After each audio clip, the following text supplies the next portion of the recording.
One evening, sitting in the living room, David Bessho asked his dad, who served as a soldier to the American military, about an army commendation hanging on the wall. Out of all the generic awards commending his achievement as a soldier, one award in particular stood out from the rest. It was presented by the Office of Army's Chief of the Chemical Warfare Service, which says, "These men participated beyond the call of duty by subjecting themselves to pain, discomfort, and possible permanent injury for the advancement of research in protection of our armed forces."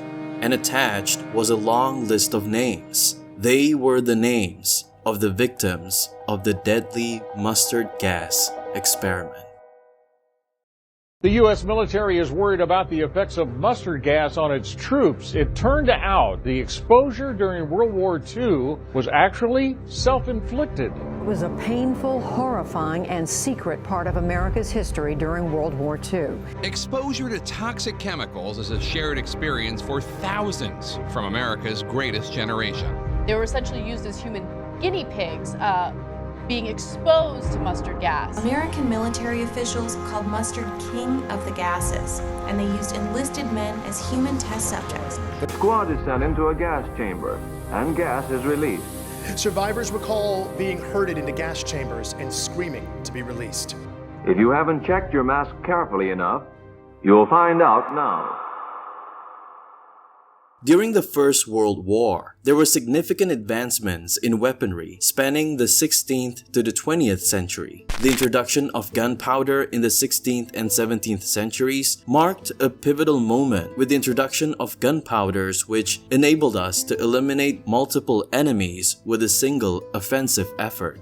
The progression continued into World War II with the introduction of atomic weapons. Now, it became possible to eliminate hundreds of thousands of enemies with one single deployment of an atomic bomb. One distinctive form of weaponry that was introduced on a large scale during World War I was the use of gas by the German military. Although it's rarely used in today's modern warfare, what set it apart from other types of weaponry was its potent psychological impact, often referred to as psy-war for its indiscriminate and unpredictable nature, coupled with its lethality and potential for causing long-term health issues. In just mere seconds of exposure, mustard gas, for instance, inflicts lifetime damages, inducing painful skin blisters and burns. Its consequences can lead to severe and sometimes life-threatening illnesses, such as leukemia, skin cancer, emphysema, and asthma.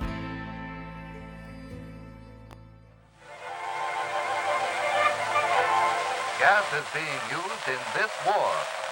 We were so scared of the possibility that a gas attack was going to happen that there were PSAs about it, advising everyday individuals on how to protect themselves in the event of a chemical attack, which never really happened. But what did happen was the introduction of laws which prohibits the use of chemical warfare during the Geneva Protocol in 1925, and eventually the prohibition of manufacturing it through the Chemical Weapons Convention in 1993.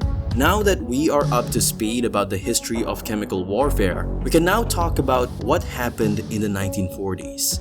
The US military wanted to understand the dangers of mustard gas, which is why they conducted an experiment. Now, the question becomes, how are they going to conduct the experiment? One day, during World War II, Rollins Edwards, along with 11 of his colleagues, was given a special assignment by their superior. All of them didn't think much of it at first, and they all knew refusing an assignment is never an option. They were all led to a wooden gas chamber. They were told to go in, and the officer closed the door on them. "We weren't told what it was," says Charlie Cavill, who was 19 when he volunteered for the program. Shortly after, a hissing sound could be heard, followed by a mysterious gas filling up the chamber room.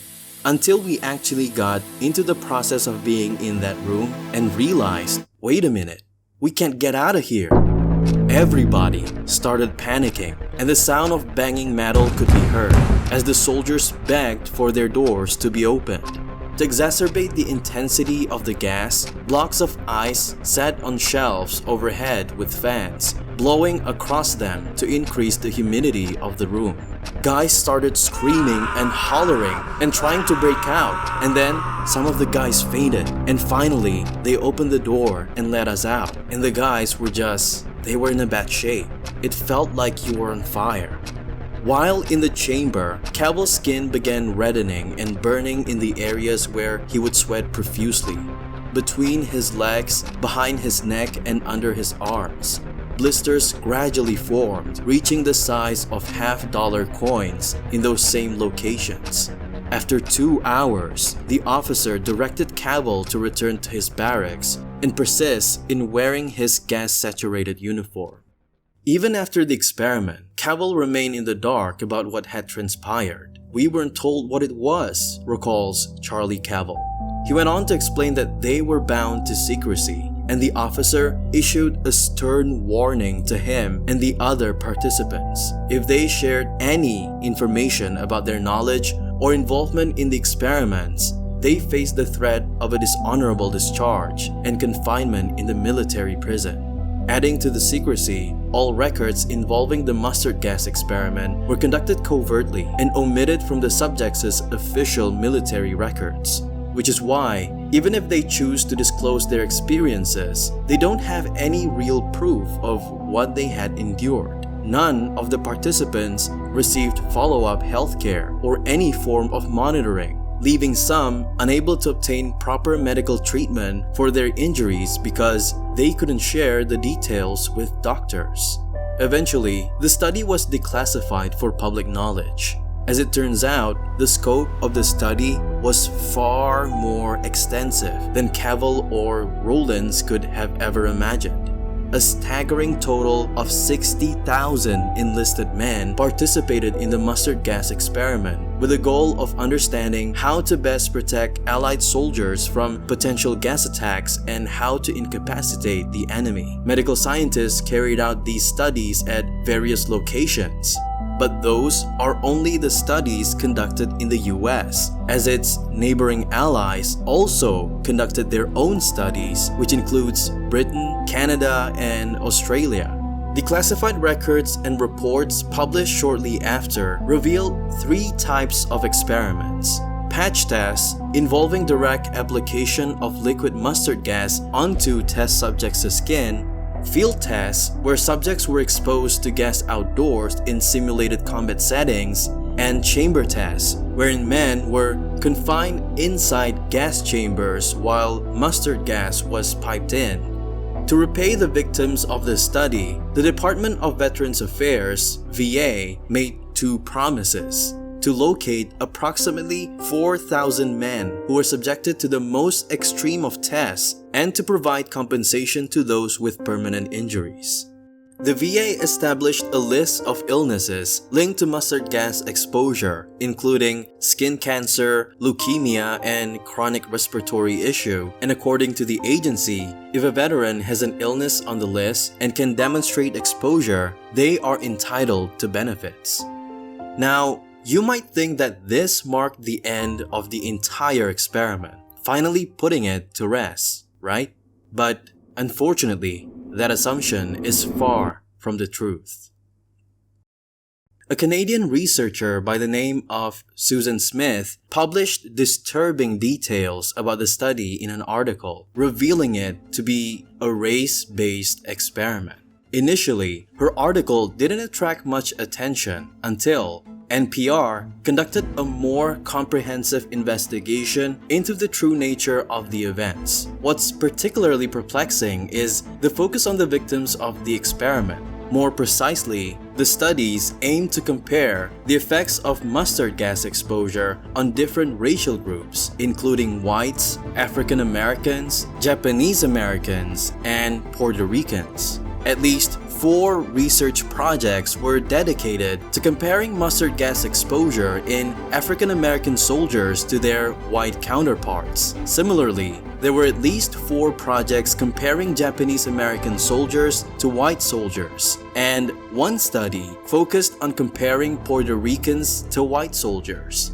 Juan Lopez, now 95 years old, recounts being sent into the jungle along with other test subjects and bombarded with mustard gas sprayed from US military planes flying overhead. We had uniforms on to protect ourselves, but the animals didn't. There were rabbits. They all died. He describes himself and the other soldiers as being burned and feeling sick almost immediately. He had to spend 3 weeks in the hospital with a severe fever. Now that we are aware of the true intentions behind the experiments, what exactly was the hypothesis of the researchers and what did they discover? According to Susan Smith in her article, she proposed that Black and Puerto Rican troops were subjected to tests in pursuit of an ideal chemical soldier.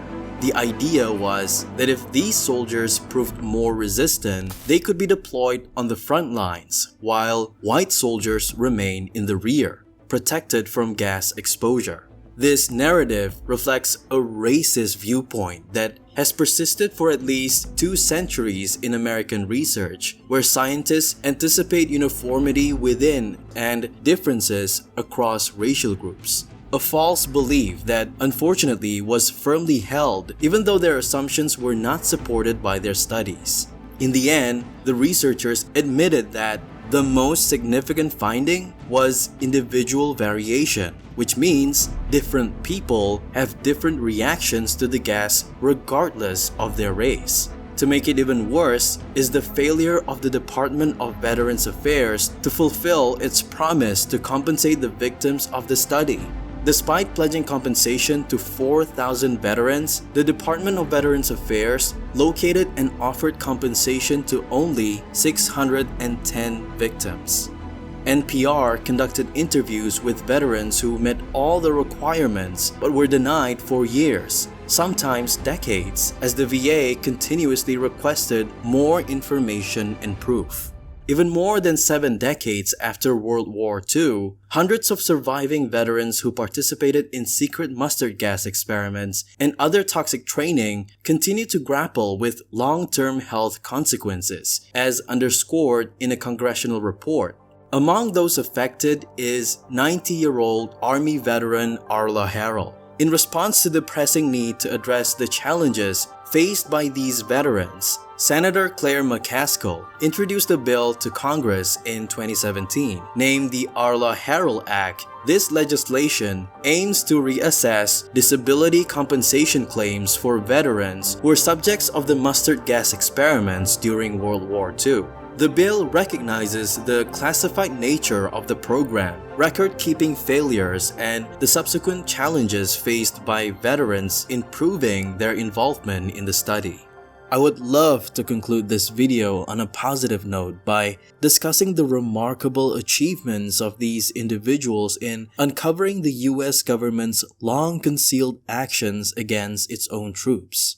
However, as of the time of making this video, the Arla Harrell Act has been at a standstill since 2018, and Senator McCaskill retired from her position in 2019. Additionally, tragically, a Missouri man who led change for the treatment of World War II veterans has died. Arla Harrell died in a nursing home in Macon, Missouri, and many of the veterans involved have passed away without receiving the justice they rightfully deserved for their dedication to their country. I sincerely hope that by making this video, we can ensure that people do not forget the immense sacrifices made by these individuals for their nation, even when their own country turned its back on them.